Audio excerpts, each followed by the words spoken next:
In the summer of 1893, Chicago was burning, not with fire, but with ambition, the city of steel, light, and illusions. And in the shadow of the World's Fair stood a building no one fully understood. A hotel built by a man who smiled like a gentleman and planned like an engineer of death. His name was Henry Howard Holmes. He called it the castle. Others would call it hell.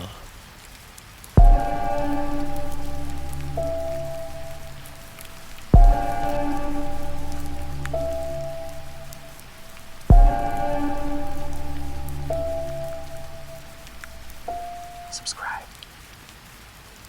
Holmes arrived in Chicago years earlier under a different name. He told people he was a doctor, a chemist, a businessman. He was all of those things, and none of them.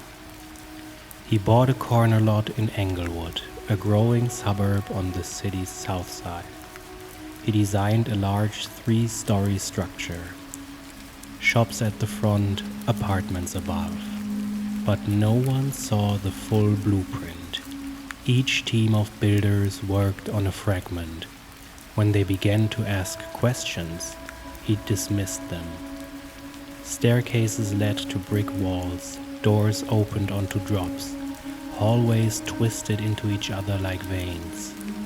By 1893, as the World's Fair drew millions to Chicago, Holmes' World's Fair Hotel opened its doors. To the public, it was modern.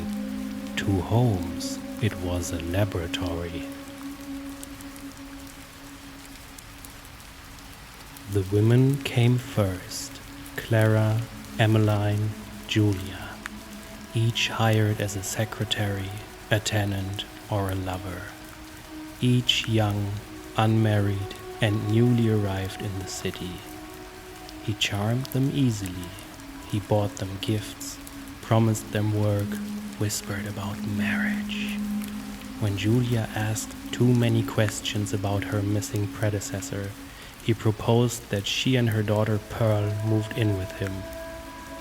And so they did. One night, the neighbors heard a child's laughter, and then silence. No one saw Julia or Pearl again. Holmes explained that they had moved west to start a new life. He always said that, west, as if the wind itself carried his secrets away. Inside the castle, he experimented.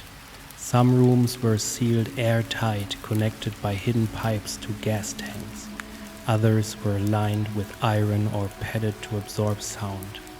A secret chute led down to the basement, where vats of acid waited beside a furnace.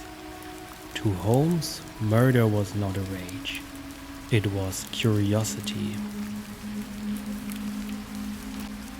By 1894, the World's Fair had ended, and the debts Holmes had built were catching up to him. He met Benjamin Peitzel, a struggling carpenter and occasional conman, a man desperate to provide for his wife Carrie and their 5 children.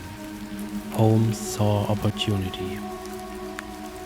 He convinced Peitzel to take out a $10,000 life insurance policy. They would fake his death, claim the money, and vanish. Peitzel agreed. Holmes staged an explosion in one of his rented offices. When police arrived, they found a burned body. Holmes said it was Peitzel. The insurance company paid. But the body wasn't fake. It was Benjamin Peitzel himself. Holmes then offered to help Peitzel's widow settle the estate. He gained her trust, and soon she allowed him to travel with 3 of the children, Alice, Nellie, and Howard, promising to reunite them with their mother later. She never saw them again.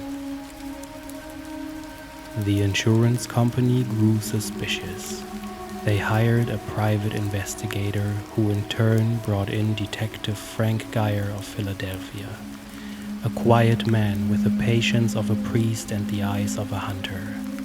He began tracing Holmes' steps, rental houses in Cincinnati, Detroit, Toronto. Each one led to another false name, another shipment of trunks. In Toronto, he found 2 small graves beneath the cellar floor. They belonged to Alice and Nellie. In Indianapolis, he opened a trunk that smelled of chemicals and decay. Inside were the bones of Howard Peitzel, the youngest. Geyer wrote later, "It was murder reduced to a system, a business of annihilation, and still Holmes denied everything." The newspaper called him the Devil of Chicago. Holmes preferred Dr. Holmes. In 1895, he stood trial for the murder of Benjamin Peitzel. He defended himself in court, calm, polite, almost charming. He confessed to 27 murders, then claimed he had killed 200, then said none of it was true. He ended his statement with a line the world would not forget: "I was born with the devil in me." On May 7, 1896, they hanged him in Philadelphia.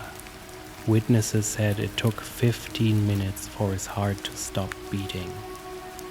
A century later, when they exhumed his coffin, they found his body sealed in concrete, his face preserved, untouched by time, as if the devil had kept his end of the bargain. The castle was gone, but the blueprint remained, a design that built itself from charm, greed, and silence. Would you have stepped inside? Maybe you would have, not because you wanted to die, but because he wanted you to feel safe. That was his gift, the way he turned fear into trust.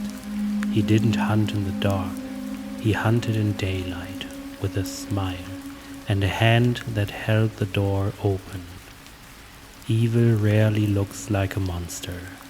Sometimes it looks like a man who simply knows what you want to hear, and that, in the end, is the most dangerous design of all.